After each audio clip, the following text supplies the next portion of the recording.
Los Angeles, California. The Hollywood Municipal Auditorium. October 14, 1972. Saturday night, 9 p.m. The auditorium is packed. 3,000 people squeezed into a space that normally hosts concerts and award ceremonies. Tonight, however, the stage belongs to something completely different, a martial arts demonstration, a show organized by the National Karate Association of America, designed to show the general public the power and discipline of Eastern combat. But what no one knows yet, what no one could have anticipated, is that this night will not be remembered for the planned demonstrations, it will be remembered for what was not on the program. Chuck Norris has been on stage for 40 minutes, 6-time world karate champion. A man built like a human fortress, 1.83 meters tall, 90 kilograms of disciplined muscle, with a square jaw and eyes that have seen more real fights than most men in that room. His reputation in the martial arts world is absolute. No one in America has won more tournaments. No one has demonstrated more consistency, more power, more technique within the rules of competitive karate. And Chuck Norris knows it, he knows it very well. He has been speaking for 40 minutes with the confidence of someone who has never had reason to doubt himself. He has demonstrated kicking techniques, broken wooden boards with his hands, narrated his tournament victories with the precision of a man who remembers every moment of his glory. The audience adores him. They applaud every demonstration, every anecdote, every strike that makes the air in the auditorium tremble. But then someone in the audience shouts a name, Bruce Lee. The name floats in the air like a spark over gunpowder. Chuck Norris hears it, stops, smiles, and in that moment makes the biggest mistake of his career. He turns to the audience with a smile that borders on contempt and says in a clear voice amplified by the microphone he holds in his hand, Bruce Lee. Yes, I know Bruce Lee. He is a good actor. He makes very entertaining movies. Pause. The smile widens. But real fighting, that is something else. Bruce Lee has never competed in a real tournament. He has never faced an opponent who truly wants to hurt him. What movies do is choreography, it is dance, it is spectacle. Another calculated, theatrical pause. Bruce Lee does not know how to fight. 3,000 people react simultaneously. Some applaud, some laugh, some murmur with discomfort because in that room there are people who know Bruce Lee, people who have seen his private demonstrations, people who know that what Chuck Norris has just said is not simply an opinion, it is a provocation, it is a challenge thrown into the air in front of 3,000 witnesses. What Chuck Norris does not know, what no one in that room knows yet, is that Bruce Lee is present tonight. He is sitting in the 4th row, left side of the auditorium between two of his most advanced students. He came as a spectator. He came because he was interested in observing Norris's techniques, studying them, analyzing them with the cold and scientific mind he applies to everything related to combat. He wears a simple black shirt and dark pants. There is nothing that distinguishes him from the rest of the audience. No one has recognized him yet. When Chuck Norris pronounces those words, Bruce Lee does not react immediately. He does not stand up. He does not shout. He makes no dramatic gesture. He simply listens.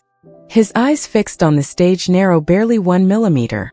His hands, which rested relaxed on his knees, stop completely, and in that inner silence, in that absolute stillness that his students would recognize as the calm that precedes something inevitable, Bruce Lee makes a decision. He stands up, walks toward the central aisle with slow steps, completely controlled, without hurry. The people around him begin to recognize him. First one, then another, then a dozen people who point at him, who whisper to each other, who open their eyes in disbelief. By the time Bruce reaches the foot of the stage, half the auditorium already knows who he is. An electric murmur runs through the 3,000 people like a current. Chuck Norris sees him from the stage, and for the first time in 40 minutes his smile falters. Bruce climbs the 3 steps of the stage without asking permission, without announcing himself, with the naturalness of someone who simply occupies the space that belongs to him. He stands from Chuck Norris and looks directly into his eyes. There is no anger in his expression, no theatricality, only absolute clarity, a presence that fills the stage in a way that no one in that room can explain, but everyone can feel. When he speaks, his voice is perfectly calm. Amplified by the total silence of the auditorium, it reaches the last corner of the hall. Let's fight. 3 words, without ornament, without preamble, without the verbal spectacle that Norris has been offering for 40 minutes. Only 3 words that fall over the auditorium like 3 stones on still water. creating waves that expand in all directions. Chuck Norris does not respond immediately. He looks at Bruce Lee with an expression that mixes surprise, calculation, and something that could be, although he would never admit it, a shadow of uncertainty. Because Chuck Norris is an intelligent man, and intelligent men, when faced with something they do not completely understand, feel that primitive instinct that tells them to proceed with caution. But there are 3,000 people watching, and Chuck Norris has spent 40 minutes building an image of invincibility. Backing down now would demolish everything he has built tonight. So he smiles, a different smile from before, more tense, more calculated. Here now, he asks, still with the microphone in his hand, still addressing both the audience and Bruce. Here now, Bruce confirms and then adds something no one expected. No tournament rules, no referees, no points, only 2 men. You said I do not know how to fight. Prove it. The auditorium explodes, not in orderly applause, but in the sonic chaos of 3,000 people who simultaneously understand that they are witnessing something that should not be happening, something that was not on the program, something none of them will be able to describe adequately when they try to tell it later. The event organizer, a man named Richard Hang, climbs onto the stage from backstage with a face white as paper. He tries to intervene, tries to explain that this is not possible, that there is no insurance, no protocols, that the auditorium is not prepared for this. But Bruce looks at him with such absolute calm that Richard I stops mid-sentence and, without knowing exactly why, takes a step back. Chuck Norris looks at his manager at the side of the stage. The manager makes an almost imperceptible gesture, a gesture that says, "It depends on you." Chuck Norris places the microphone on a chair, removes the jacket of his karate uniform. Underneath he wears a white t-shirt that reveals the arms of a man who has spent decades training. His shoulders are broad. His forearms are marked by tendons that look like steel cables. He is objectively an impressive physical specimen. Bruce Lee observes all of this without moving, without warming up, without preparing in any visible way. He simply waits with his arms at his sides, with the same relaxed posture he had when he was sitting in the audience 3 minutes earlier. Someone in the audience shouts for it to begin, and that voice breaks the last dam of restraint. The entire auditorium begins to chant. 3,000 people who came to see a controlled demonstration now demand something completely different. Something real. Something that cannot be choreographed or rehearsed. Chuck Norris assumes his fighting stance. It is a perfect stance, technically impeccable, the product of thousands of hours of training, feet shoulder-width apart, knees slightly bent, hands in high guard, weight distributed evenly. It is the stance of a champion, the stance of someone who has won 6 world championships with exactly that base. Bruce Lee assumes no stance. He remains standing with an almost disconcerting naturalness. His hands remain at his sides, his feet are together. He looks like a man waiting for a bus, not a man about to face one of the best fighters in the world. This image, this contrast between Norris's perfect stance and Bruce's apparent indifference, generates a new wave of comments in the auditorium. Those who know karate see in Norris's stance the promise of power and technique. Those who know Bruce Lee see in his relaxation something completely different. They see the stillness of water before becoming a tsunami. Chuck Norris takes the first step. He does not attack yet, he only reduces the distance, testing, measuring, evaluating. It is what intelligent fighters do. They observe first, they gather information first. Bruce Lee does not move. Chuck takes another step. Now they are 2 meters apart. Chuck can see Bruce's eyes clearly, and what he sees in those eyes stops him for a moment that lasts barely a fraction of a second, but which several witnesses on stage will remember for years. He sees no fear, no adrenaline, no nervous excitement that almost all fighters show in the moment before combat. He sees something that has no exact name in English or Chinese, something that Eastern martial arts masters call mushen, the mind without mind, the state in which conscious thought withdraws completely and the body acts from a deeper, more instinctive, purer place. Chuck Norris launches the first attack, a side kick aimed at Bruce's torso, executed with a speed and power that have knocked down men much larger than Bruce Lee. It is a technically perfect attack, the kind of attack that has won tournaments on 3 continents. It does not land. Bruce Lee does not block the kick, does not step back to avoid it. He simply is no longer where he was when the kick arrives. He has shifted laterally with a movement so small, so precise, so economical, that from the audience it seems that Chuck Norris simply missed. But those on stage, those less than 5 m away, see something different.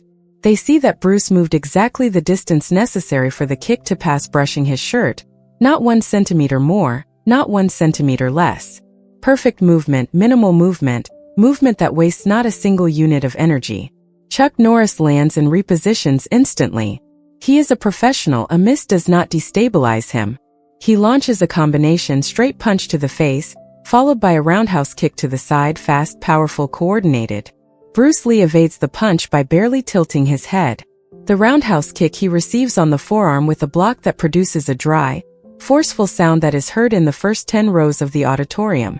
And at the exact moment his forearm absorbs Norris's kick, Bruce's free arm is already in motion. The strike Bruce Lee launches at that instant is what his students know as the 1-inch punch, but calling it that is almost a joke because what that strike does has nothing to do with the distance from which it is launched. It has to do with something Bruce has spent 20 years perfecting: the total transfer of kinetic energy from the ground, through the legs, through the hips, through the torso, through the shoulder, through the arm, until it concentrates at a point the size of a coin on the knuckles of his right fist. Bruce's fist travels less than 30 centimeters, but when it reaches Chuck Norris's solar plexus, it carries with it the accumulated energy of Bruce Lee's entire body, perfectly aligned, perfectly synchronized, perfectly directed. Chuck Norris is a man who has absorbed blows from the best karate fighters in the world. His body is conditioned to receive impact. His abdominal muscles are a wall of tissue trained for decades to resist exactly this type of attack. It does not matter. Bruce's strike does not hit the muscles, it hits the nerves behind the muscles. It hits the solar plexus with a precision that does not seek to break tissue, but to interrupt signals. And what happens next happens in Chuck Norris's body before his brain can register it, before he can order any defensive response. His lungs stop, not gradually, abruptly, as if someone had switched off a switch. His diaphragm goes into spasm. His legs, which a second before supported 90 kilograms of disciplined muscle, lose all tension. Chuck Norris falls forward, and only the fighter's instinct engraved in his body after decades of training allows him to place his hands on the ground before falling face first. He is on his knees, hands on the floor, trying to breathe, unable to do so. The auditorium falls into absolute silence. 3,000 people who a moment before were shouting, who were standing, who were filming with whatever they had at hand, remain completely motionless. The silence is so total, so unexpected, that several witnesses will later describe it as the strangest moment of their lives. Not the fight itself, the silence that followed it. Bruce Lee takes a step back, does not celebrate, does not raise his arms, does not look at the audience. He looks at Chuck Norris with an expression that is not triumph, but something more complex, something that could be recognition, the recognition of one warrior toward another warrior who has just faced something he did not understand and paid the price for that incomprehension. Chuck Norris takes 8 seconds to recover his breath, 8 seconds that for him must feel like 8 minutes. When he can finally inhale, the sound of that first breath reaches the first rows of the auditorium. He slowly stands up. His legs still tremble slightly. His face has lost all color. He looks at Bruce Lee, and Bruce Lee looks at him. There are no words for a moment that stretches over the auditorium like a sheet.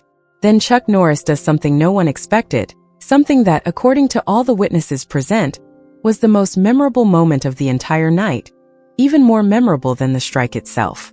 He nods his head, a small gesture, almost imperceptible, but loaded with a meaning that everyone in that room understands instinctively. It is not surrender, it is recognition. It is a man who has built his identity on the certainty of his own superiority, facing the evidence that the world is larger and more complex than he believed. Bruce Lee returns the gesture, the same nod, the same recognition, warrior to warrior. Then Bruce Lee turns around, descends the 3 steps of the stage, and walks down the central aisle toward the exit. The people in his path open instinctively, creating a corridor of silence and astonishment. No one stops him, no one asks him questions, no one tries to photograph him. They only watch him pass with the expression of people who have just witnessed something their minds are still processing. Bruce Lee leaves the auditorium and disappears into the Los Angeles night. On stage, Chuck Norris remains standing for a long moment. Then someone from his team hands him a bottle of water. He takes it, drinks, and when he finally speaks, he does not speak into the microphone. He speaks to his manager in a low voice, still hoarse from the effort of recovering his breath. That man, says Chuck Norris, is not an actor. In the days that follow, the story spreads through the martial arts circles of Los Angeles with the speed of something that cannot be contained. Karate academies, kung fu dojos, judo and jiu-jitsu gyms all talk about the same thing. Chuck Norris said Bruce Lee did not know how to fight. Bruce responded with 3 words and 1 strike, and Chuck Norris fell to his knees on his own stage in front of 3,000 witnesses. Mainstream sports media ignore the story almost completely. Without verifiable video, without official referees, without a recognized competition context, there is no way to frame it within the narratives that sports journalism knows how to handle. It is too ambiguous, too strange, too difficult to explain. But the 3,000 witnesses do not forget. They cannot forget, because what they saw that night was not simply one man striking another man. It was something deeper. It was the demonstration that combat has dimensions that tournaments and championships and belts and titles cannot measure, that there are ways of understanding the human body, of understanding movement and energy and vulnerability that exist completely outside the systems the Western world has built to organize and classify and hierarchize the art of fighting. Chuck Norris never speaks publicly about the incident. When journalists ask him, he changes the subject with the skill of someone who has learned that some stories are more powerful when they are neither confirmed nor denied.